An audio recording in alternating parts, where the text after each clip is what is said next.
Buenos días, mi nombre es Paola Cosu y junto con mi colega Marina Delgado, ambas miembros del equipo técnico regional del área de inglés por región 14, en esta videoconferencia vamos a estar hablando de la educación o enseñanza diferenciada en el aula de inglés.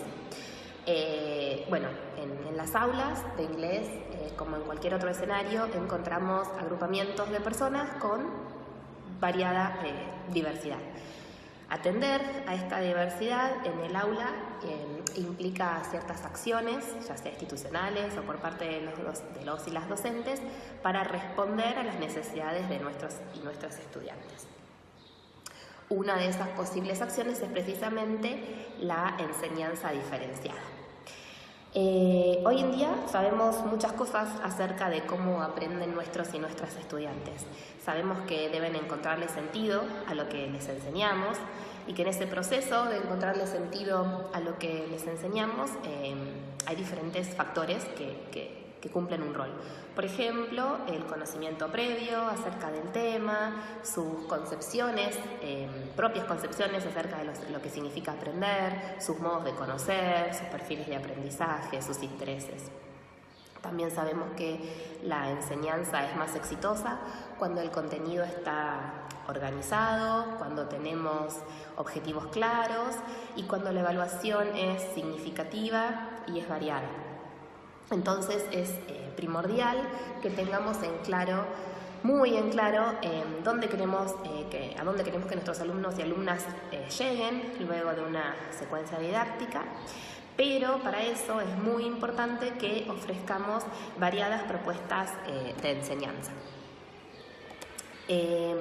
Siguiendo a Carol Tomlinson, entendemos a la enseñanza diferenciada como una concepción de la educación que propone comenzar en el punto donde se encuentran nuestros estudiantes. Es decir, en otras palabras, la enseñanza diferenciada tiene que ver con los esfuerzos o con las estrategias o con las acciones de los y las docentes para atender a la diversidad en el aula. Podemos diferenciar el contenido, podemos diferenciar el proceso, podemos diferenciar el producto y estas decisiones que tomamos de qué diferenciar pueden estar basadas en diferentes cuestiones. Por ejemplo, los intereses de nuestros y nuestras estudiantes, sus perfiles de aprendizaje.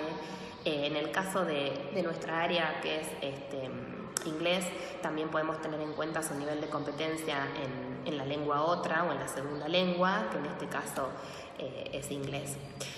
Una de las posibles estrategias de diferenciación que Tomlinson propone es el agrupamiento flexible.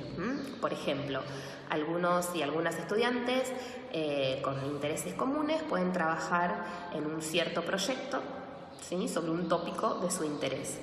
En otras ocasiones podemos agrupar a nuestros y nuestras estudiantes de acuerdo a su nivel de competencia en la lengua, sus perfiles de aprendizaje, por ejemplo, a través de lo que llamamos peer tutoring o tutoría entre pares o ayuda entre pares, en diversas tareas. En el caso de, por ejemplo, alguna tarea que involucre la lectura, los podemos agrupar en lo que nosotros conocemos como reading buddies, en lo cual alumnos y alumnas, estudiantes agrupados, se ayudan mutuamente en el proceso de la lectura.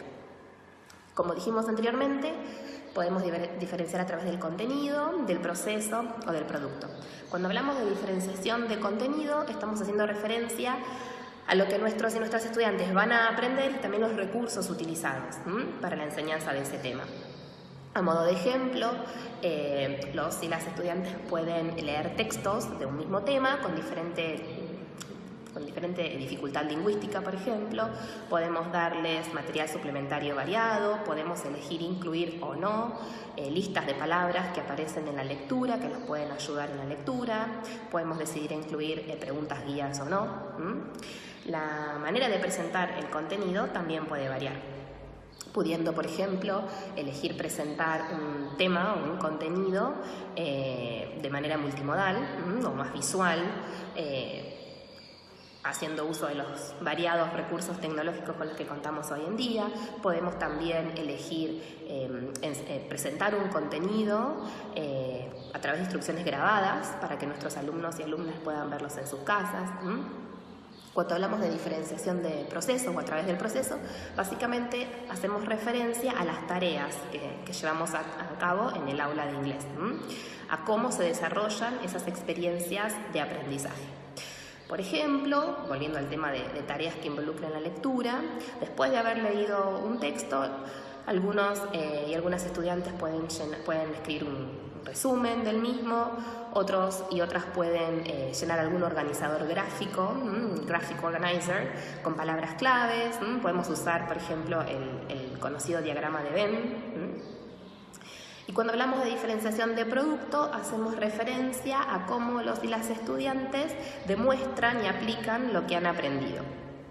Por ejemplo, a modo ilustrativo, luego de haber leído un cuento, pueden elegir cambiarle el final al mismo, pueden transformarlo en una serie, un capítulo de una serie, pueden actuarlo, pueden filmarlo, pueden hacer diálogos entre los diferentes protagonistas.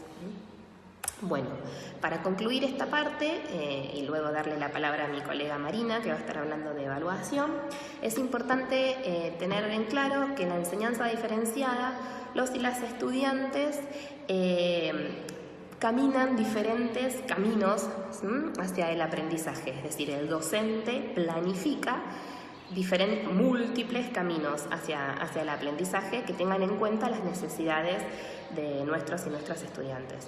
En el aula diferenciada pasan muchas cosas en diferentes clases. En algunos momentos los y las estudiantes realizan tareas individualmente, en otros momentos en grupos, también hay tareas que involucran a la clase en general. En ciertas ocasiones ellos y ellas pueden elegir el contenido a trabajar en sus proyectos, pueden elegir las tareas de su grupo, pueden elegir el agrupamiento, y en otros momentos, bueno, esos roles o esas decisiones, los roles les son asignados porque esas decisiones son tomadas por él y la docente. Es importante entonces tener en claro y recordar que el objetivo de la enseñanza diferenciada es básicamente que cada alumno aprenda a partir de su potencialidad, que pueda desarrollar su mayor potencial en el aula de inglés. Les paso la palabra a mi colega Marina.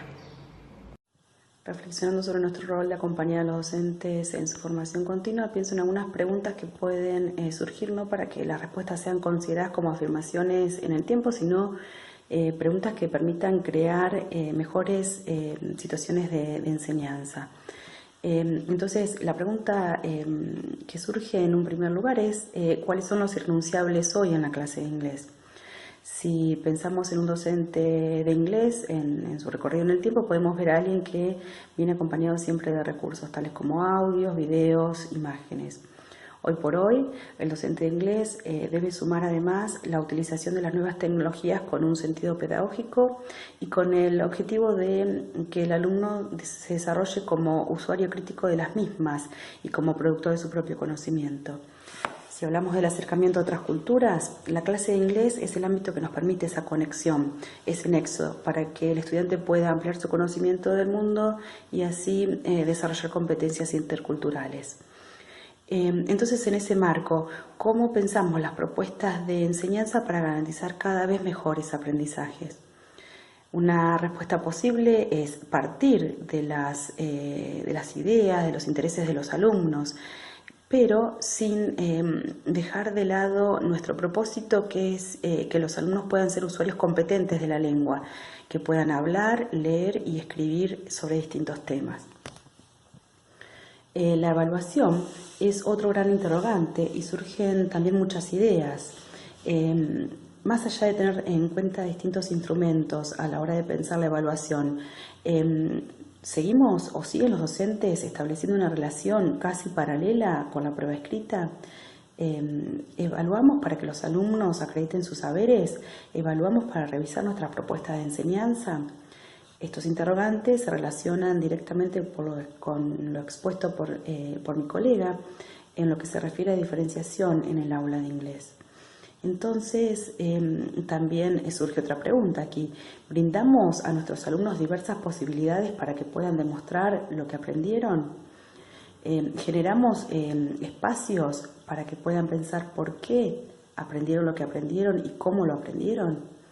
Una propuesta interesante de Rebecca Nijovic en su libro Gestionar una escuela con aulas heterogéneas es una que tiene como propósito también que los alumnos se puedan desarrollar como estudiantes autónomos.